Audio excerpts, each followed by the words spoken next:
भ्रष्टाचार ही भ्रष्टाचार मंत्रालय से लेके मुख्यमंत्री आवास तक चरम सीमा पर हो चुका है। मुख्यमंत्री के नाक के नीचे क्या हो रहा है, मुख्यमंत्री जी को कुछ नहीं पता। इन लोगों को वोट लेना होता है पिछड़ों का, पिछड़ों का, दलितों का, अल्पसंख्यक भाइयों का, लेकिन इनके लिए कोई काम नहीं करता।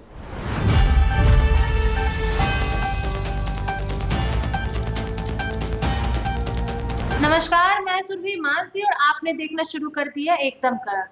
आरजेडी के प्रतिपक्ष नेता तेजस्वी यादव ने अपना बड़ा बयान सामने रखा। कहा, अचेत अवस्था में है मुख्यमंत्री। नाक के नीचे यानी मुख्यमंत्री की नाक के नीचे से भ्रष्टाचार फैल रहा है और भ्रष्टाचार अपनी चरम सीमा पर है। ऐसा उन्होंने क्यों कहा, आइए जानते हैं। बिहार में पूरी तरीके से क्रिमिनल डिसऑर्डर हो चुका है, लॉ एंड ऑर्डर का। भ्रष्टाचार ही भ्रष्टाचार, थाने से लेके, ब्लॉक से लेके, मंत्रालय से लेके मुख्यमंत्री आवास तक चरम सीमा पर हो चुका है। मुख्यमंत्री के नाक के नीचे क्या हो रहा है, मुख्यमंत्री जी को कुछ नहीं पता। अचेत अवस्था में है। आप देखिएगा, जो भूंजा पार्टी की जो टीम है मुख्यमंत्री जी की, जो शाम में बैठती है, इन लोगों को वोट लेना होता है पिछड़ों का, पिछड़ों का, दलितों का, अल्पसंख्यक भाइयों का, लेकिन इनके लिए कोई काम नहीं करता, इनको मान सम्मान नहीं देता। और भ्रष्टाचार और रिश्वत इतना बढ़ गया है कि किसी भी अधिकारी पे कोई अकाउंटेबिलिटी नहीं रहती। अकाउंटेबिलिटी नाम की चीज ही सरकार ने समाप्त कर दी है। प्रतिदिन जो है पुलिस पे हमला हो रहा है, और हम आपको कब से, कितने दिनों से हम कहते थे कि ये टायर्ड मुख्यमंत्री नहीं बल्कि रिटायर्ड अधिकारी बिहार चला रहा है। टायर्ड नहीं बल्कि रिटायर्ड अधिकारी जो है वो बिहार चला रहा है। ट्रांसफर पोस्टिंग जो चढ़ावा देता है उसको मन में जो होता है, जो जहाँ पोस्टिंग किया उसको वो मिलता है। मतलब आप चढ़ावा चढ़ाइए और पोस्टिंग पाइए, और मलाई खाइए और मलाई दीजिए। यही पूरे सरकार में जो है हो गया। कोई जनप्रतिनिधियों की सुनवाई नहीं होती है। ये जो हमने कहा कि असली सुपर सीएम अगर कोई है तो डीके बॉस ही सुपर सीएम है। और ट्रांसफर पोस्टिंग कैसे होता है ये भी खुद से लोगों ने प्रमाणित भी कर दिया कि हम जो पहले से आरोप लगाते थे उसमें कितनी सच्चाई है। कितना भी लोग छुपाने का कोशिश करेगा लेकिन छुपता नहीं। आज इतना मन बढ़ गया है अधिकारियों का कि कोई जनप्रतिनिधि भी फोन करता है तो फोन नहीं उठाते। अगर उठाते भी हैं तो इतना सम्मान देते हैं, हाँ बोलिए, कहिए, बस यही समाप्त हो जाता है। कोई अकाउंटेबिलिटी नहीं।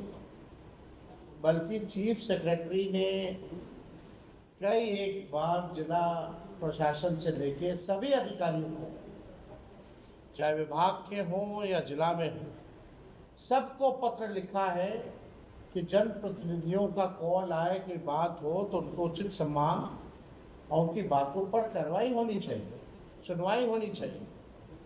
लेकिन कोई सुनवाई और कोई कार्रवाई नहीं। तो जो डीके बॉस वही सुपर सीएम, और डीके बॉस के पास जो चढ़ावा चढ़ाएगा तो अधिकारी का इतना मन बढ़ गया है, मनोबल बढ़ गया है कि अगर कोई फोन करे और चीफ सेक्रेटरी के लिखे हुए चिट्ठी का भी पालन नहीं किया जाता, ना जनप्रतिनिधियों को सम्मान दिया जाता है। अब हम ये प्रेस कॉन्फ्रेंस इसलिए किए थे कि भाई हम तो चाहते हैं मुख्यमंत्री जी, अब बचा क्या है। एक तो बिहार गरीब राज है, लूट के ये अधिकारी खा रहे हैं, भ्रष्टाचार कर रहे हैं। ईडी और सीबीआई का भी केस है, लेकिन सरकार में है, केंद्र की भी सरकार, यानी गठबंधन की सरकार है, तो कुछ होना जाना है नहीं इन अधिकारियों का।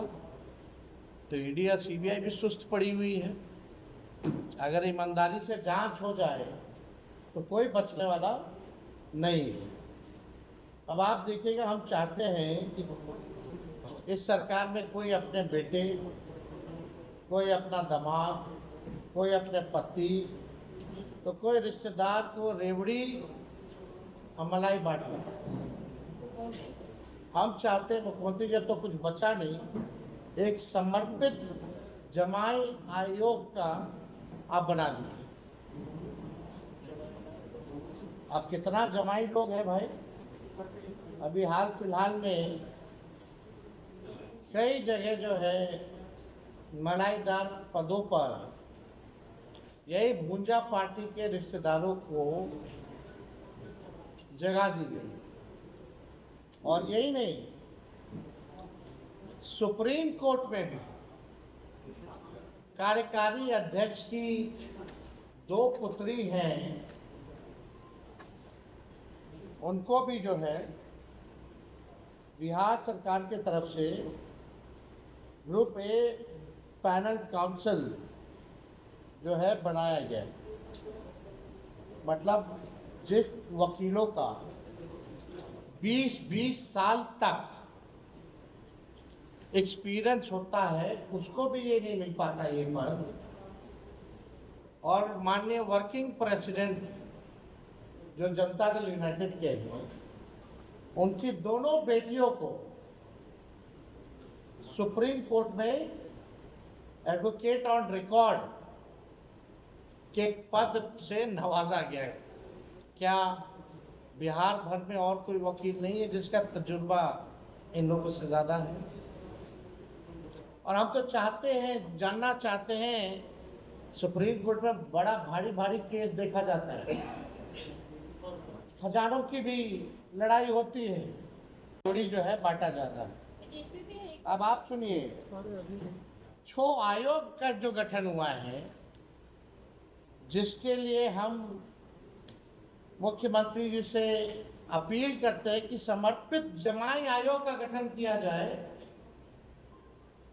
रामविलास पासवान जी के दामाद को आयोग में जगह मिली है, अशोक चौधरी जी के दामाद को आयोग में जगह मिली है, मांझी जी के दामाद को भी आयोग में जगह मिली है। अब आप देखिए, यानी और कोई सक्षम लोग नहीं है। और ये तो छोड़िए, जो डीके बॉस का जो हम कह रहे थे, अब महिला आयोग में सदस्य के तौर पे उनकी पत्नी को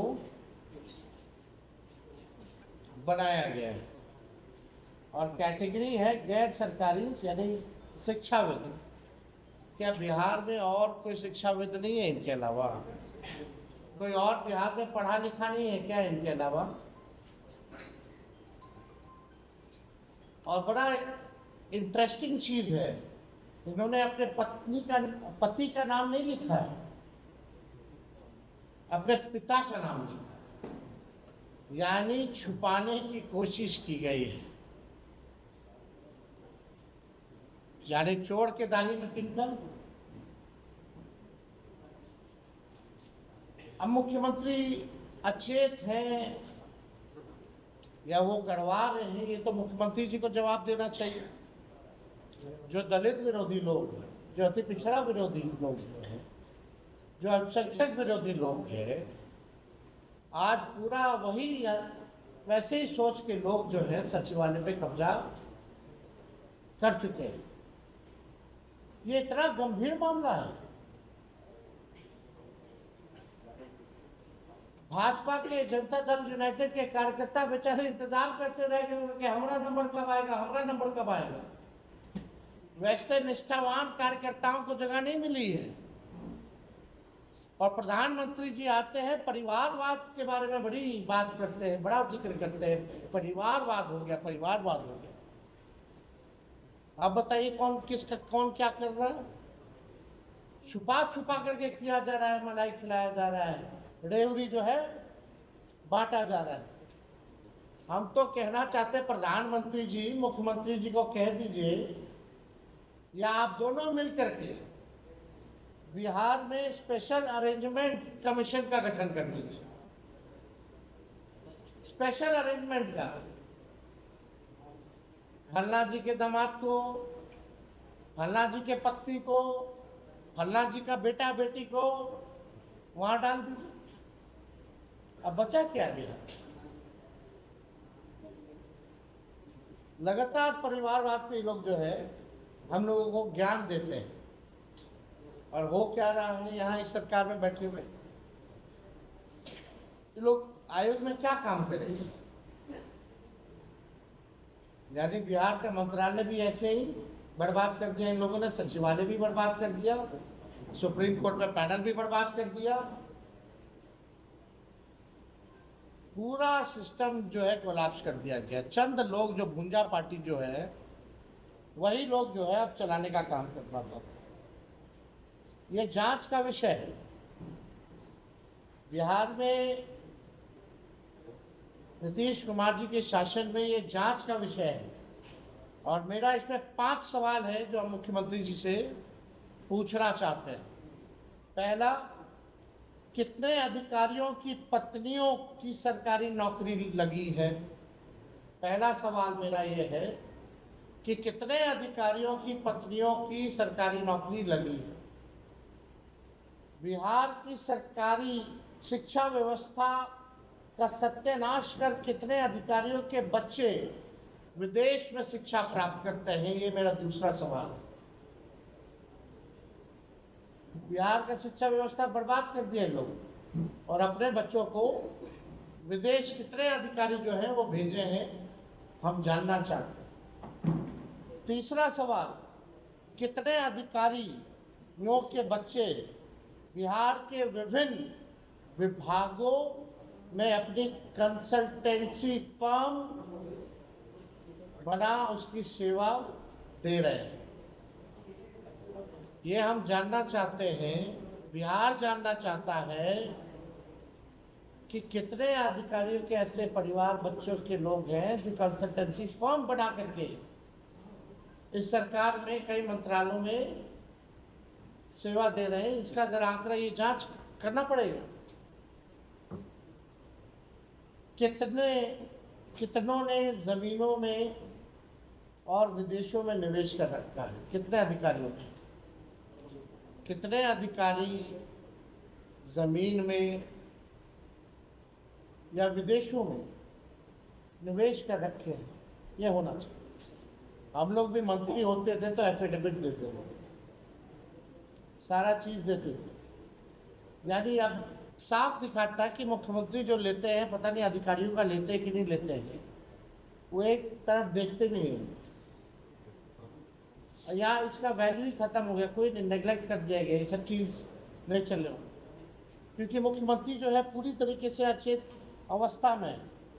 अब ये सरकार जाने वाली है। अब जब सरकार जाने वाली है तो जितना लूटना है बिहार के खजाने को, ये लोग लूटने का काम करते हैं। जैसा कि आपने देखा, तेजस्वी यादव का दावा है कि अभी की जो अधिकारी हैं वो रिटायर्ड नहीं है, वो रिटायर्ड हो चुके हैं, लेकिन फिर भी जो काले कारनामे हैं उन पर ना कोई सुनवाई कर रहे हैं, ना कार्यवाही कर रहे हैं। एकदम कोई भी ध्यान देने के लिए अभी खड़ा ही नहीं है। और साथ साथ उनका यह भी दावा है कि अपराध जो है वो अंदर ही अंदर पनप रहा है, और इसको लेकर कोई एक्शन नहीं लिया जा रहा है वर्तमान सरकार की ओर से। और साथ ही साथ तेजस्वी यादव ने तंज कसते हुए कहा कि विपक्ष की जो दल है वो परिवारवाद बनाने में लगी हुई है, सक्षम लोगों को टिकट ना देकर अपने ही परिवार बंधु को टिकट बांटने में लगी है।